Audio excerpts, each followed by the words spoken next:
didukung oleh Move on to Top Mochaccino Double Shot. Double nikmatnya. Bertekad keras untuk membangun suatu pemerintahan yang bersih, yang bebas dari korupsi. Saya akan melawan korupsi dengan sekeras-kerasnya dan dengan segala tenaga dan upaya yang bisa saya kerahkan tanpa pandang bulu. Selamat malam pemirsa, inilah Top News segmen Top Ekonomi. Pada pekan ini masyarakat dikejutkan oleh pengungkapan mega korupsi baru senilai 193,7 triliun rupiah. Kejaksaan Agung menangkap 7 orang tersangka, 4 orang para pemimpin anak BUMN Migas dan 3 orang dari pihak swasta yang diberi amanat pengadaan BBM dalam negeri.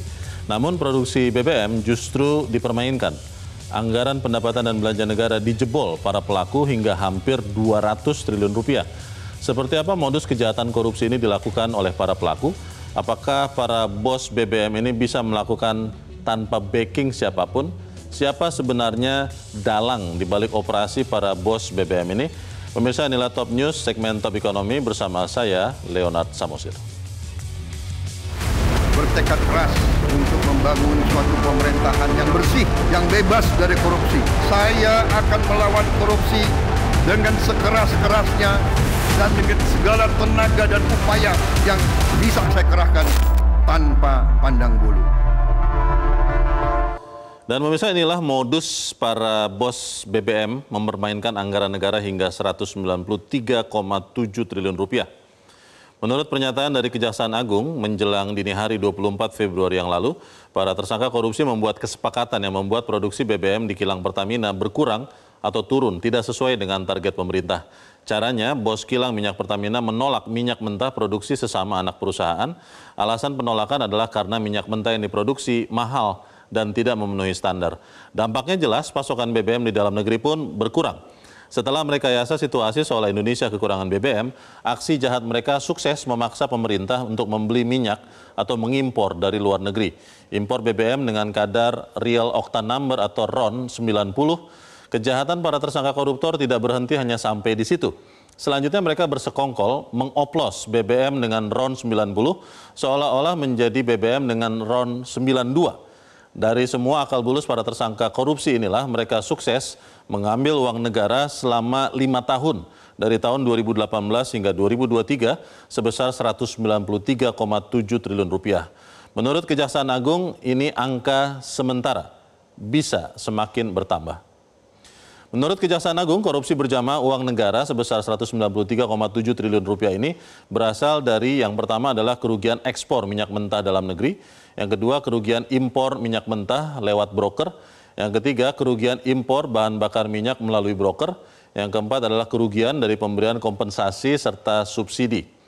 Dan pemirsa, inilah nama-nama tersangka korupsi tata kelola BBM. Yang pertama adalah Direktur Utama PT Pertamina Patraniaga, inisialnya RS, Rifas Yahaan. Yang kedua adalah CEO PT Pertamina International Shipping, YF atau Yoki Firnandi.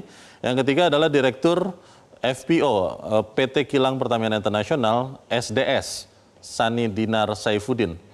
Keempat adalah VP FM PT Kilang Pertamina International, Agus Purwono, AP.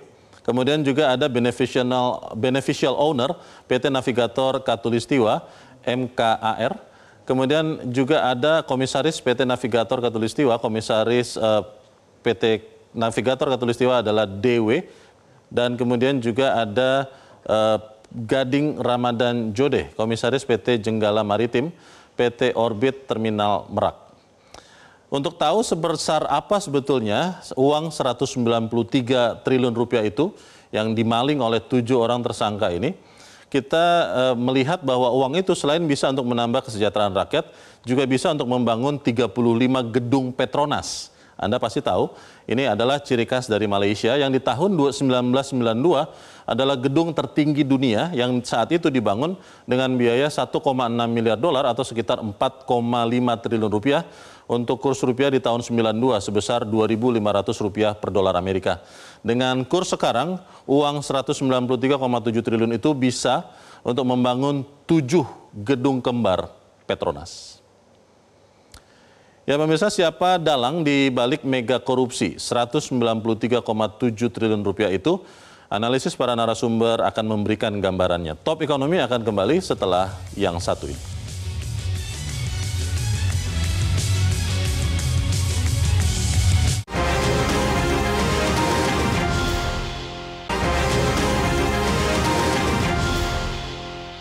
Didukung oleh Move on to Top Mochaccino Double Shot. Double nikmatnya. Bertekad keras untuk membangun suatu pemerintahan yang bersih, yang bebas dari korupsi. Saya akan melawan korupsi dengan sekeras-kerasnya dan dengan segala tenaga dan upaya yang bisa saya kerahkan tanpa pandang bulu. Dan pemirsa, pada malam ini telah hadir bersama kami 3 orang narasumber. Yang pertama adalah mantan Menteri Keuangan Fuad Bawazir. Pak Fuad, selamat malam. Selamat malam. Terima kasih sudah hadir. Lalu juga telah hadir mantan anggota Dewan Pakar Tim Kampanye Nasional Prabowo Gibran yang juga ekonom, Ferry Latuhin. Bang Ferry, selamat malam. Selamat malam. Sudah mantan ya? Udah mantan. Sudah mantan. Baik. Dan juga telah hadir bersama kami pengamat ekonomi yang juga pernah menjadi anggota DPR, Iksanuddin Nursi. Bang Nursi, selamat malam. Selamat malam, Ler. Dan pemirsa, kami perlu menjelaskan bahwa kami juga sudah berusaha untuk mengundang Kejaksaan Agung dan juga Pertamina, namun dua pihak belum bisa hadir. Saya ingin bertanya dulu ke Pak Fuad, ini apakah mungkin karena kita sudah terbiasa mendengar korupsi, Pak Fuad, tapi ketika mendengar angkanya 193,7 triliun, dan itu disebut-sebut oleh Kejaksaan Agung di 2 atau 3 anak usaha Pertamina, kok itu bisa, Pak? Ya biasa saja, Pertamina kan memang perusahaannya emang perusahaan yang besar. Tapi ya karena kejadiannya bolak-balik itu dari zaman dulu kayaknya ada saja skandalnya gitu ya. Makanya tidak jadi perusahaan berkelas atau skala dunia kan, bolak-balik cita-citanya aja gitu. Nah, sekarang ini memang Pak Prabowo itu sudah bertekad betul dan selalu mengamanatkan berantas korupsi sampai ke akar-akarnya. Dan terus menerus digaung-gaungkan. Ini sebenarnya sebagai satu, karena memang ini penyakit korupsi sudah meluas, sudah merajalela di mana-mana. Hampir semuanya ada, di perjudian, di mana aja disebutkan itu pasti ada korupsinya, skandalnya. Bukan skandal kecil, skandalnya sekarang udah T kan. Betul. Setiap kali kejadian. Sudah bukan miliar lagi. Bukan miliar lagi. Tapi dengan ini adanya Pak Prabowo, terus mulai kan digiringin satu persatu ini. Ini juga sebagai satu peringatan keras bagi para koruptor yang lain-lain itu yang masih diingetin bolak-balik sama Pak Prabowo itu. Ya supaya inilah menjarah. Terus terang aja kalau mau diperangin bener, ini seluruhnya bagaimana. Jadi meranginya itu mulai dengan cara begitu dulu dah. Mudah-mudahan pada ada kesadaran gitu kan. Pak Fuad, ini kalau kita lihat kasusnya Pak, disebut Kejaksaan Agung, itu terjadi dari 2018 sampai 2023, 5 tahun. Lalu angkanya 193,7 triliun. Ya lebih dari 3 triliun lah satu bulannya. Kemudian itu terjadi disebut di anak usaha Pertamina. Sebetulnya pengawasan Pak, pengalaman Anda waktu menjadi Menteri Keuangan.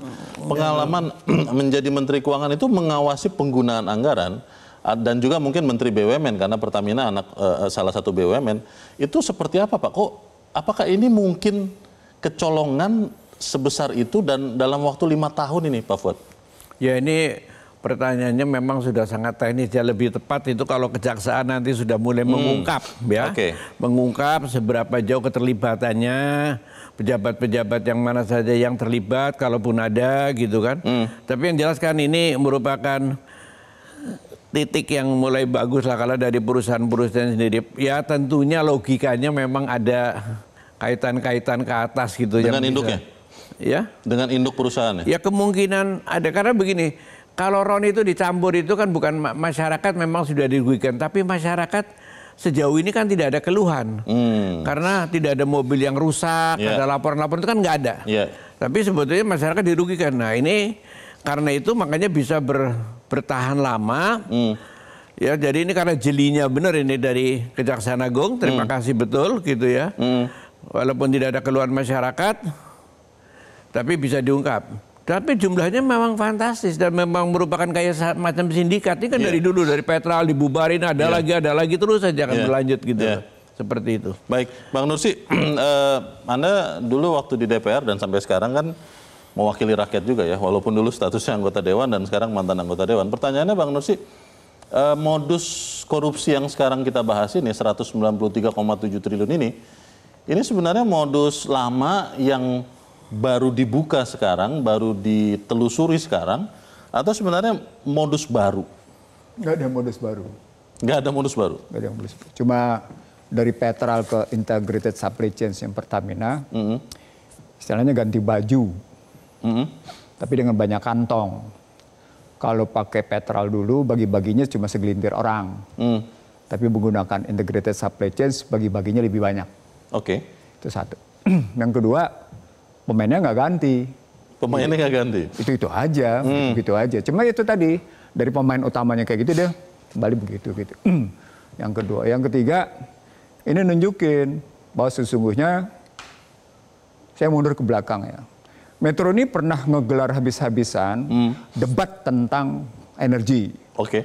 Hadir Wakil Menteri SDM, BPH Migas, BP Migas, waktu itu belum SKK, BP Migas, Direktur Utama Pertamina. Kita jembreng habis-habisan kasusnya. Tapi sayang dia tidak sama sekali menunjukkan satu kinerja positif. Maksudnya? Bongkarnya kan membongkar tentang biaya pokok produksi. Oke. Pokok produksi dari minyak sendiri berapa, pokok produksi dari impor berapa, kita blending menjadi berapa dengan berapa kondisinya gitu ya. Sampai dengan hari ini kan kita tidak pernah tahu. Kita tidak tahu biaya produksi, keuntungan Pertamina dari setiap liternya, begitu maksud Bang Nursi? Iya, dan saat itu belasan tahun lalu kita sudah memburu itu gitu. Jadi artinya ketika kalau sekarang, kalau Bang Fuad bilang tadi, ya masyarakat nggak merasakan oplosan 90 ke 92. Nggak juga masyarakat merasakan, cuma komplain masyarakat kan nggak biasa. Ya sorry itu sih ya, budek. Ya mungkin juga karena mesin tidak sampai harus mati begitu karena perbedaan RON tadi mobil itu. Mewah pun dibakaikan Pertalite, itu cuma soal akselerasinya aja yang kurang. Lebih berat begitu ya? Iya terasa. Jadi ketika 90 digabung ke 92 kan jadi 91 tuh. Cuma berkurang sedikit. Tapi di situ di belakang itu kan angkanya triliunan. Marginnya itu. Marginnya belakang. Nah tadi ketika Leonard menyebut ini persoalan ekspor, ini persoalan impor, ini persoalan distribusi, nggak ada yang baru. Dalam transaksi keuangan internasional, model-model begini kan memang model-model asymmetric information, informasi asimetri yang mereka mainkan dari posisi luar ke dalam di satu sisi lain yang ada di dalam keluar untuk disesuaikan dengan kilang, lalu kemudian terjadi model-model penggelembungan. Biasa aja. Maksudnya tidak ada yang baru, berarti ini sudah terjadi sekian lama? Lama. Jadi sebenarnya kalau Kejaksaan Agung bongkarnya 2014, maaf ya, mungkin memang akhirnya diambil dalam rentang waktu tertentu. Kalau mundurnya ke belakang kan kejauhan. Tapi oke lah, kita hargai gitu ya. Yang 5 tahun ini. Kerja Kejaksaan Agung dari 2018 ke 2023. Tapi persoalan besarnya menjadi bagaimana sekarang menjamin bahwa masyarakat sesungguhnya tidak dirugikan ke depan, itu pertanyaan dari sekarang. Nah, itu berarti pertanyaan besarnya pada pemerintah, apa pemerintah mau membiarkan Pertamina kayak gini, yang sebenarnya dirusak oleh kalangan-kalangan tertentu. Nah, ini pertanyaannya begini Bang Nursi, ini sebetulnya institusinya, anak-anak usaha Pertamina ada 3 yang terlibat di sini, atau memang oknum personelnya, pengurusnya, direkturnya? Jadi kalau pertanyaan begitu, sekarang pertanyaan besarnya menjadi begini. Ini meritokrasi di Pertamina sehat apa enggak? Meritokrasinya karena memang punya jenjang yang sehat atau karena meritokrasinya ada intervensi dari pihak luar? Yang sering terjadi meritokrasi dari pihak luar itu artinya ada pihak-pihak luar yang menempatkan orang dalam sebagai orangnya. Nah, itu yang jadi masalah. Itu yang saya ulang berkali-kali bilang. Ini ingat ya ketika Pertamina dibakar di 2015 ya. Terbakar tepatnya, terbakar. Itu direktur utamanya Ari. Kita udah dengar ini ada masalah besar nih kalau kayak gini caranya. Karena kita melihat ada problematik orang-orang yang ada di dalamnya itu walaupun kelihatan meritokrasi, pada hakikatnya adalah perpanjangan. Disitulah saya menyatakan pergantian Petral. Ini saya ngomongnya di aparat penegak hukum nih, di Trunojoyo. Pergantian Petral ke ASC pada hakikatnya itu ganti baju, korupsinya kan sama modelnya. Pertanyaannya kalau memang Bang Nursi bilang ini sudah lama dan sekian tahun terjadi, kenapa baru 24 Februari menjelang dini hari kemarin Kejagung mengemukakan hal ini, membuka hal ini? Karena Prabowo ingin dapetin quick win. Kan dari 100 hari kemarin nggak dapat apa-apa.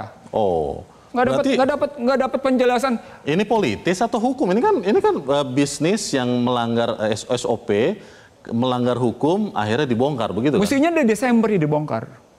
Wah, yang betul. Betul, mestinya di Desember ini dibuka. Bahkan sesungguhnya nanti tersangkanya bertambah nih kalau kayak gini caranya. Oke. Nah, artinya begini, 100 hari itu tidak ada kelihatan omongan memburu di Antartika itu nggak ada hasil. Oke. Itu omon-omon. Istilah saya zaman SBY, lo omdo lo. Gitu. Nah sekarang omon-omon. Nah daripada omon-omon, mesti ada quick win. Dirancang lah Desember. Muncullah sekarang. Gitu. Saya ingin mengkonfirmasi ke Bang Ferry. Bang Ferry kan pernah di dalam tim kampanye nasional Prabowo Gibran. Apa benar yang dibilang Bang Nursi lebih ke aspek nuansa politis atau memang ini adalah seorang Presiden Prabowo yang memang ingin memberantas korupsi? Kalau sempat diduga awalnya masih omon-omon, ini actionnya. Bagaimana Bang Ferry? Ya, kita nggak pernah di Dewan Pakar membahas masalah politik ya. Itu satu yang perlu saya tegaskan. Lebih banyak kita membahas masalah kebijakan ekonomi, ya kan. Tapi terpulang kepada ini apa yang disampaikan Pak Nursi, saya juga barangkali untuk membantah juga tidak mungkin, untuk mengiyakan juga saya tidak tahu, ya kan. Artinya mungkin juga momentum di sini memang tepat, ya kan, untuk mengungkapkan kasus ini bisa, ya kan. Mungkin juga ada hal-hal yang lain yang mana yang mengatakan come on man, ya kan, ini 100 hari belum apa-apa nih, ya kan, bongkar dong nih ya. Tapi my question is again, kok bisa berlangsung dalam rangka waktu yang panjang 5 tahun gitu kan. Berarti dalam hati saya sebetulnya sih ini kasus sebetulnya ya, kalau menurut saya ini belum zaman Prabowo loh ya, sebelum zaman Prabowo pun 2018 sampai 2023. Iya kan, ini udah barangkali memang udah ada pembiaran ya. Nah, anehnya lagi, ini yang melakukan adalah subholding, anak company daripada mother company-nya, Pertamina. Masa sih mothernya nggak tahu gitu kan ya, apakah nggak ada audit yang secara reguler? Bang Ferry kan dulu, kalau tidak salah pernah bekerja di BUMN juga ya, benar ya? Iya. Itu sebenarnya seberapa bagus pengawasan dari induk kepada anak, atau dari manajemen BOD, BOC kepada unit-unitnya? Apakah memang selonggar ini atau bagaimana? Mungkin share sedikit. Enggak, gini. Share sedikit, jangan lupa BUMN yang dimana saya pernah ada itu BUMN finansial ya, keuangan ya, itu Dana Reksa ya. Beda bisnisnya. Yang mungkin istilahnya SOP-nya, bisnis modelnya ya kan berbeda dengan yang ada di real sektor. Lebih kaku, lebih tidak bisa diterabas. Iya. Dibanding energi ini. Dibanding energi ini ya kan, yang setahu saya pada waktu saya di Dana Reksa ada sedikit aja kasus-kasus misalnya seperti Bang Nursi bilang tadi, tidak meritokrasi ya kan, sifatnya titipan. Kita ini ramai bos ya kan. Nah di capital market once you break a glass sedikit aja everyone knows that gitu. Kita ingin mencari tahu sebetulnya apakah memang korupsi yang terjadi ini, memang kita harus menunggu apa yang ditemukan Jaksa Agung. Memang hanya di level 7 tersangka atau tadi kata Bang Nursi jangan-jangan akan bertambah lagi, atau sebetulnya ada dalang yang lebih tinggi, yang lebih besar. Tetap bersama kami pemirsa, Top Ekonomi akan segera kembali.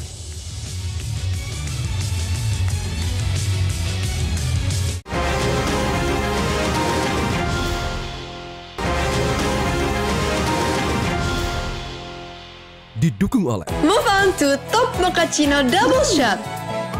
Double nikmatnya. Bertekad keras untuk membangun suatu pemerintahan yang bersih, yang bebas dari korupsi. Saya akan melawan korupsi dengan sekeras-kerasnya dan dengan segala tenaga dan upaya yang bisa saya kerahkan tanpa pandang bulu. Rekan-rekan media, bahwa pada kesempatan yang baik ini Direktur Penyidikan pada Jampitsus akan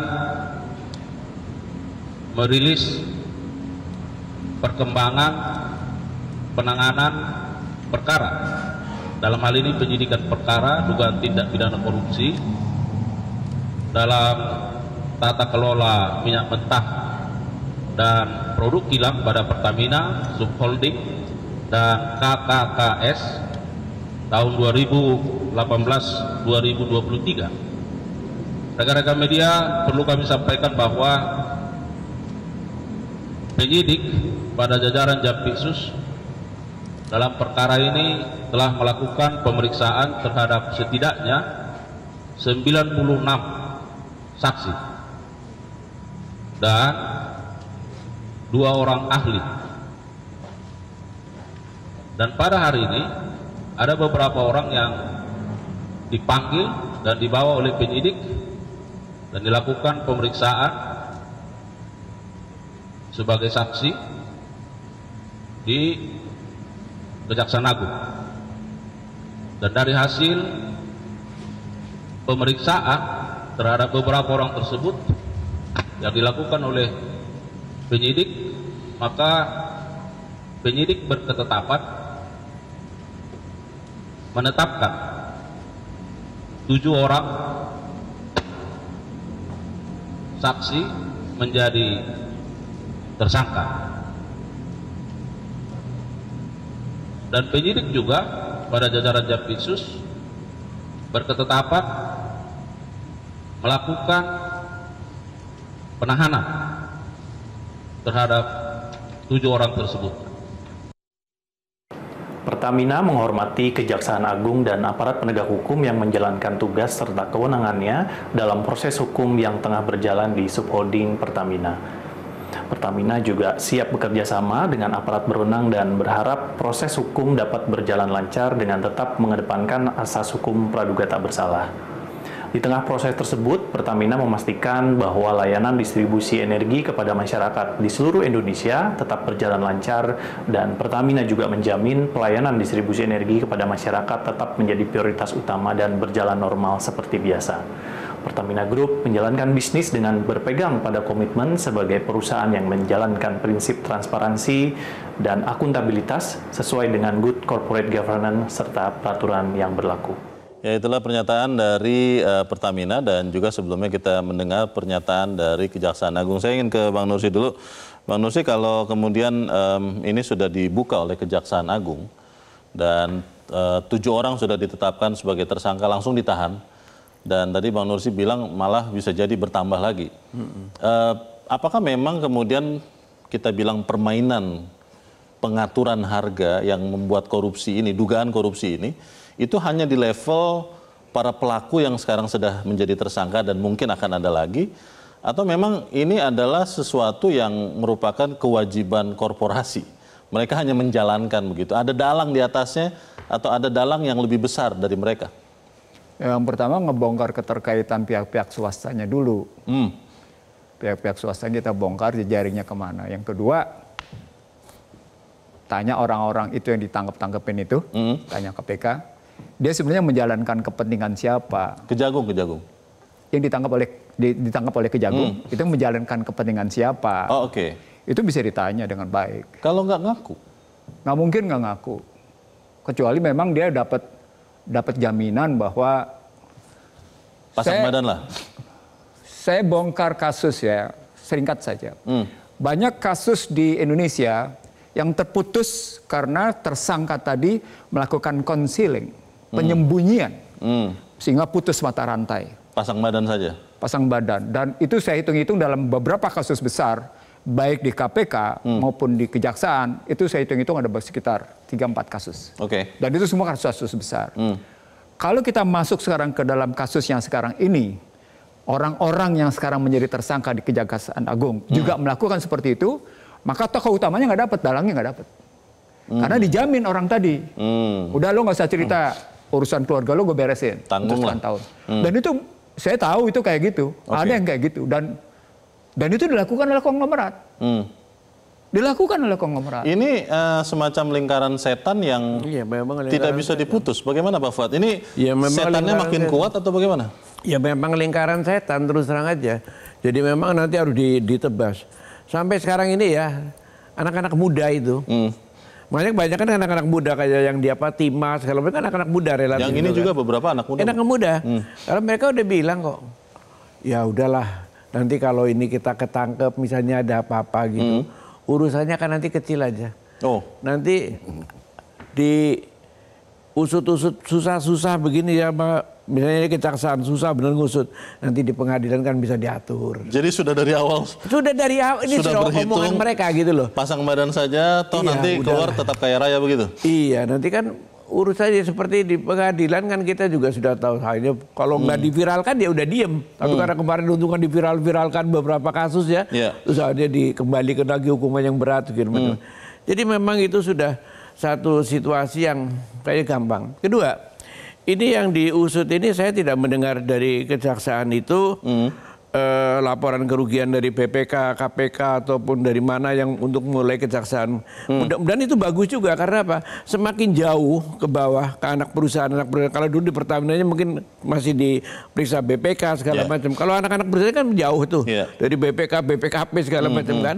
Jadi belum ada laporan dari mereka kan. Nah itu kalau Kejaksaan Agung bisa ngusut sendiri, saya kira saya salut juga gitu loh. Tapi kalau dibilang tadi Bang Nursi, Pak Fuad, bahwa para tersangka ini kemudian kalau di film-film mafia itu omerta gitu kan, sumpah tutup mulut, pasang badan saja, menanggung saja, nggak ketahuan. Jadi setannya akan tidak bisa kita putus lagi.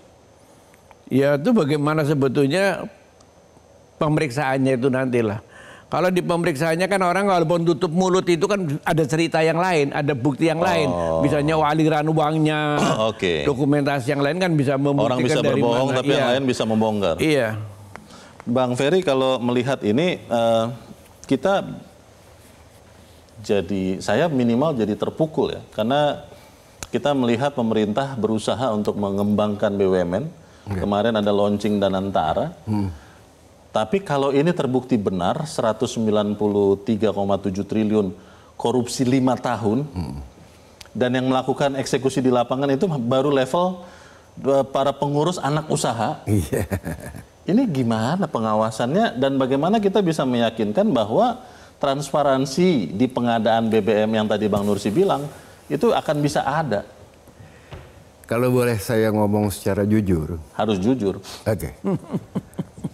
Saya tidak melihat bicara soal Danantara jadinya ini sedikit ya. Karena ada masuk di dalam karena masuk dalam Danantara dan kembali dengan transparansi, accountability, ya kan segala macam. Saya sendiri tidak melihat raison d'être, alasan yang kuat untuk adanya Danantara. Maaf aja, kalau saya bersimpangan jalan dengan teman-teman di Dewan Pakar, ya kan. Saya tidak melihat bahwa Danantara bisa sejajar dengan Temasek. Satu, ya kan. Kan baru mulai, Bang. Walaupun baru mulai, saya tidak tahu visi misinya apa, saya tidak tahu bisnis modelnya apa, saya tidak tahu bisnis plan-nya apa. Itu matters a lot. Once you set up an institution, ya kan. Nah, kembali ke masalah Pertamina yang belong to Danantara, ya kan. Nah, salah satu anggota ya. Exactly. Nah, ini nanti bakal bagaimana seandainya di bawah Danantara, kan begitu, ya kan ya. Nah, apakah akan kasus-kasus ini akan timbul lagi? Ya, apakah memang kasus-kasus ini akan bersih? Ya kan, menjadi tidak timbul-timbul lagi, ya kan ya. Nah, saya berharap memang dengan adanya Danantara bahwa kasus serupa ini, ya kan, tidak akan muncul lagi. Sebab apa? Kalau sampai ini muncul lagi, bos, ini istilahnya begini, yang tadinya stand alone company, ya kan, ini sekarang udah dalam satu rumah, ya terkait dengan yang lain, ini rumahnya bisa rubuh, bos. Dia punya penyakit menular yang bisa menular yang lain. Gitu. Nah ini bisa gampang terjadi terutama di perbankan, ya kan, yang namanya bank run, ya kan, walaupun bank yang lain itu sehat, ya kan, tapi kalau satu bank itu diras, ya kan, yang lain bisa kena, bos, ya kan. Nah ini multipliernya ya, atau domino efeknya ya. Nah oleh karena itu seandainya memang Danantara ini benar-benar serius, ya kan, nah hal-hal kayak begini seharusnya tidak boleh terjadi lagi dan itu tugas berat Danantara. Kalau untuk Pertaminanya sendiri, bagaimana kita bisa meyakini, Bang Ferry, bahwa yang terjadi ini ya mungkin naif saya mengatakan, tapi menjadi yang terakhir lah. Ini korupsi dahsyat loh, ini hampir 200 triliun loh, 5 tahun loh. Bagaimana? Ya gini ya, ini gimana ya saya ngomongnya ya, ini kan sebetulnya kasus yang dari zaman ke zaman ini terulang terus gitu kan, seolah-olah berganti pemain saja. Iya, seolah-olah udah menambah pemain, waktunya beda. Regenerasi pemain, tepatnya regenerasi pemain kalau mau dibilang begitu. Oleh karena itu saya ngeri banget dengan memasukkan kayak gini ya, masuk ke dalam Danantara. Pertanyaan besarnya adalah kalau kita kemudian menyerah kepada setan itu, Pak Fuad, kalau saya bilang lingkaran setan, apakah kita mau mewariskan ini juga kepada anak cucu kita? Tetap bersama kami, Top Ekonomi segera kembali.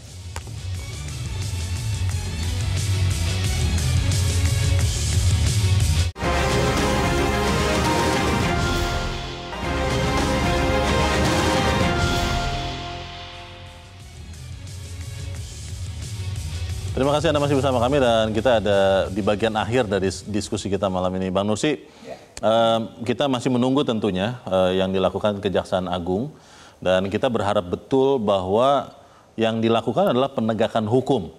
Tidak peduli deh dengan politik. Kalau Anda melihat kasus ini bisa berujung sampai semaksimal mungkin atau jangan-jangan yang tadi Bang Nursi bilang, ini ada yang pasang badan nih, bagaimana? Yang pertama, tersangka akan bertambah. Atau yang kedua, kita tagih janji kemandirian energi. Oke. Kalau kita tagih janji kemandirian energi, artinya Pak Prabowo harus ngitung-ngitung undang-undang migas yang tidak pernah beres-beres, sama undang-undang pertambangan yang menghadirkan Pertamina. Oke. Karena ini berhadapan dengan format sampai seberapa jauh kita tetap bertahan pada fosil, sampai seberapa jauh kita kombinasi dengan renewable, terbarukan ini. Apa poinnya? Poinnya sekarang kita mau menjadikan energi ini sebagai commercial good atau sebagai public goods. Yeah. Nah, kalau Pak Prabowo megang-pegang janji, sumpah janjinya dan anggaran dasar Gerindranya, maka akan dia jadikan sebagai public goods. Yeah. Kalau dia kembalikan sebagai public goods, maka dia tunduk pada pasal 33 ayat 1, 2, dan 3. Bukan seperti yang Ferry bilang, pasal 33 ayat 4 soal dan antara. Oke. Ya, artinya dia harus jelas ini. Konstruksi berpikirnya adalah ucapan Anda itu harus bisa dipercaya.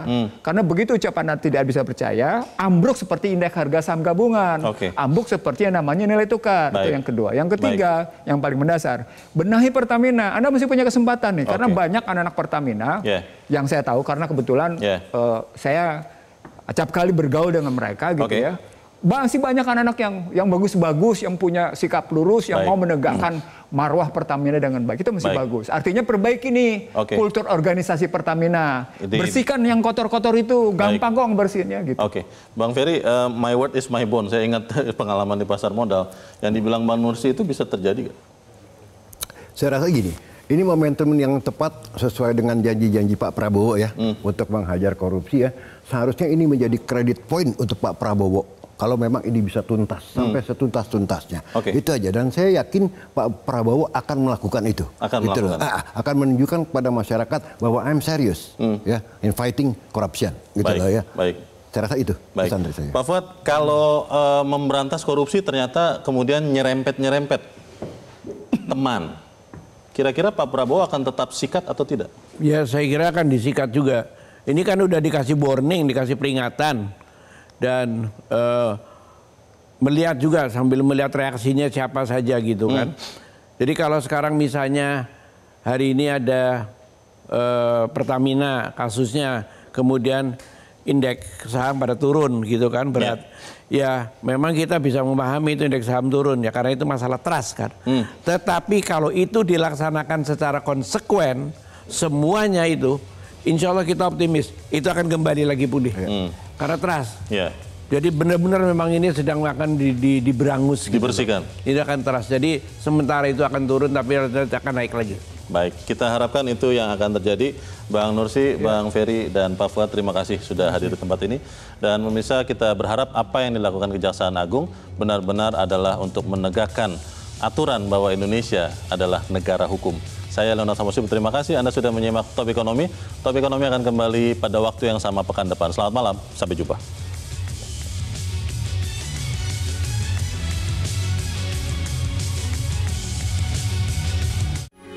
Metro TV.